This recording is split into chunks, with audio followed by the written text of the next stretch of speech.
days of attack Pearl Harbor by air.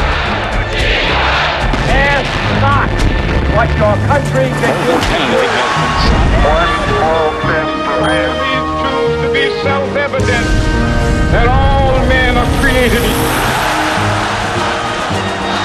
Mr. Gorbachev, tear down this wall.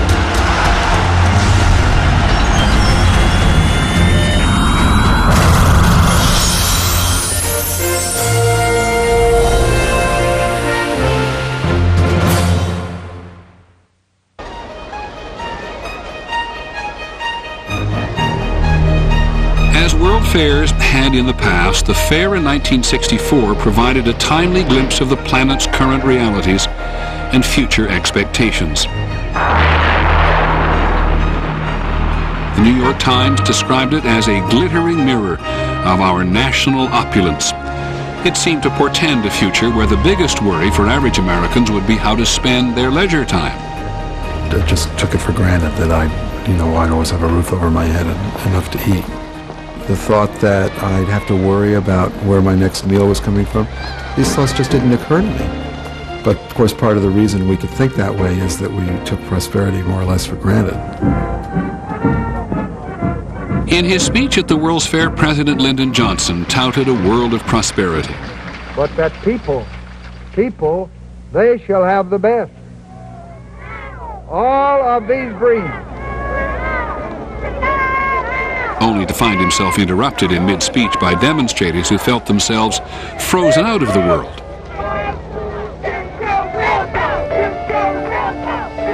Despite a lengthy struggle, millions of black Americans still did not share in the nation's prosperity or enjoy the full rights of their citizenship. In 1964, many expected that such inequities would soon be addressed. We thought that essentially the material problems of the world had been solved, and that the important thing now was to solve the moral problems. There was a society that had to be changed, and it was not going to be changed unless some people decided that they would dedicate their lives to changing it. It was not going to change spontaneously. The World's Fair that year was held in Flushing Meadows, New York. It was supposed to promote the culture and customs of people everywhere, in keeping with its theme of peace through understanding. But it would not be long before Americans would be driven apart by societal disagreements within their own borders, and a terrible, costly war on the other side of the globe. The country was not about to experience much of either peace or understanding.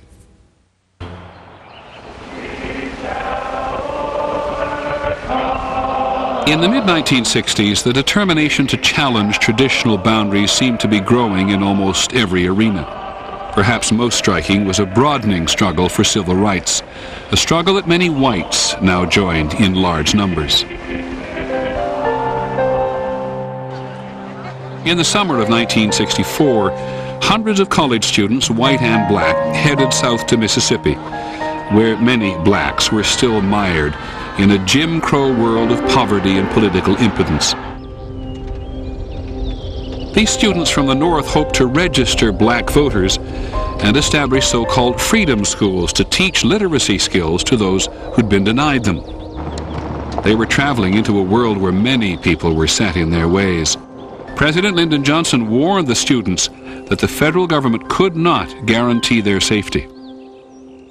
They received a lot of training in order to prepare them for life in Mississippi, which was not going to be very easy. It wasn't easy for us, and we tried to make that very clear to people. I mean, our lives are in imminent danger every minute of the day.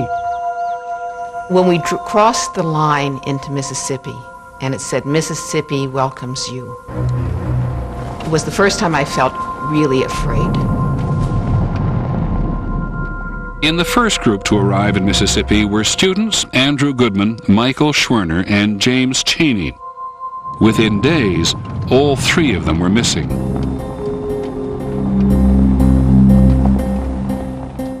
Bob Moses, who was the head of the Mississippi Summer Project, brought the group together, told us that they were missing, and it was clear to all of us that it was extremely likely that they were dead. Just put your feet up in there and walk off on in there. 6 weeks after their disappearance, the three were discovered buried in an earthen dam, shot in the head.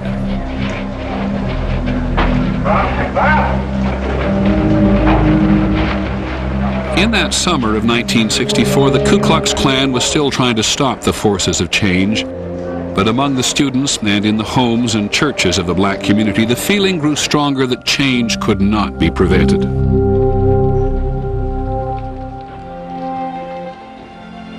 We went up to the home of a very poor black woman, sharecropper shack. She had a bunch of kids. She came to the door, she looked at her feet, she said yas'm, no'm, to everything we said. And we tried to persuade her to sign this. And it was very clear if she signed it, she might get thrown out of her home. After a few minutes of talking, she suddenly straightened up, looked us in the eyes, and said, I'll sign it. And she signed it. That's how powerful the movement was.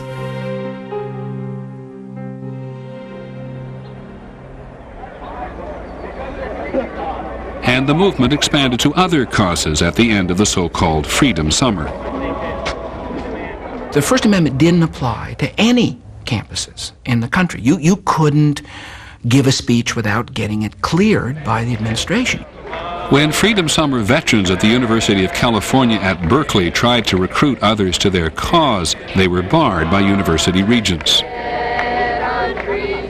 It just set off this explosion among the students, and people who had never had a political thought in their head just got fired by the idea that someone couldn't tell them when and where to say what they wanted to say. If you don't stand up for your freedom now, you're dead, guys. United by what they saw as an injustice, thousands of students began a series of protests that lasted 8 weeks. When college officials threatened to expel several of the student leaders, the conflict reached a boiling point. There's a time when the operation of the machine becomes so odious, makes you so sick at heart, that you can't take part. You can't even passively take part. You have to put your body on the wheels, and we're going to go in there, and we're going to take over this building. And so when the crowd began to move, I just went with it. The first floor is filled, the second floor is filled, and we are... Some people looked a little scared because they'd never done anything like that before. I was scared. I think we're telling you this thing, we've got pissed off and we're sick and tired. When the student takeover of a campus building resulted in more than 800 arrests, the university faculty finally weighed in on the side of the demonstrators. Cornered as they were, the regents granted free speech to the students. And thus began an era of confrontation at American universities. In late 1964, another fight was looming for Americans, this one thousands of miles from home, and with far more devastating consequences. For several years, American advisors had been sent to South Vietnam to help prevent what the administration said was a takeover by the communist North. Things were not going well in the South. President Lyndon Johnson decided to dramatically increase the U.S.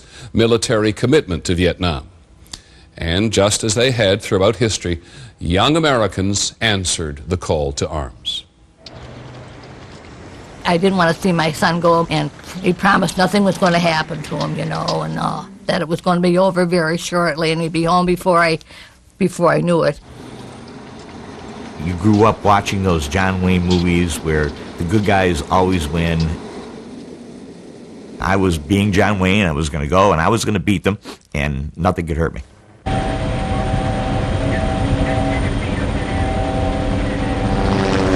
Like many other young men in 1965, Jack Bronson knew very little about war, except that America didn't lose them.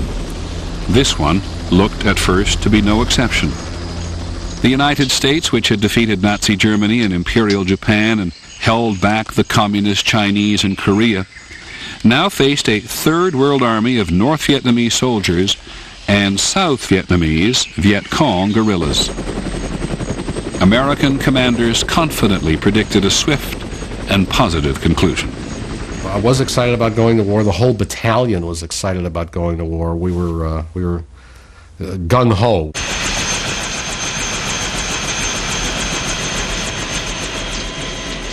With 125,000 fresh troops and an armada of helicopters ranging all over South Vietnam, American generals were spoiling for a good fight.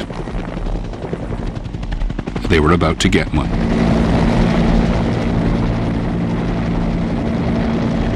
On November the 15th, 1965, Lieutenant Larry Gwynn's unit was helicoptered to a valley in central Vietnam near the Cambodian border.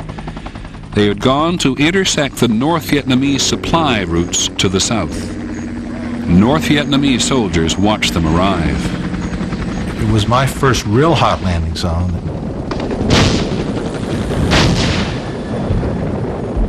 And it was so hot that I had exited my ship, knelt in the grass for about 10 seconds, and a guy pops up next to me whom I knew had just been shot through the shoulder and said, "I'm hit, Lieutenant." A major battle with the enemy was just what the military brass had been hoping for, only it was not going according to plan. At 10 in the morning, Lieutenant Gwynn was fighting for his life. Our first platoon was overrun. Our second platoon was pinned down by mortar fire. I saw about 40 North Vietnamese soldiers coming across the landing zone at us. And all I did was say, "Here they come," and start shooting at them. 1 p.m. The American commander sent out an emergency signal. Broken arrow. U.S. troops in danger of being overrun.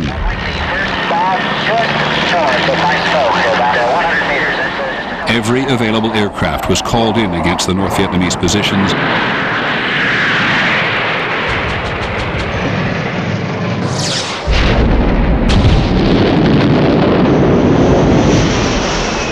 Including the giant B-52 bombers. The B-52 is terrible.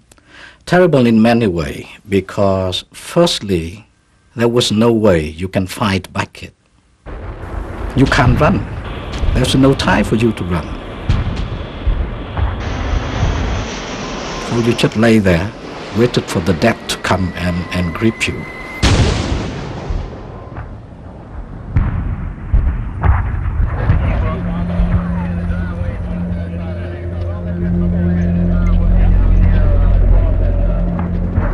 Thousands of men died in those desperate hours. By the time the battle was over, 3,500 North Vietnamese and 305 Americans had been killed. It was obvious to the men in the field what lay ahead.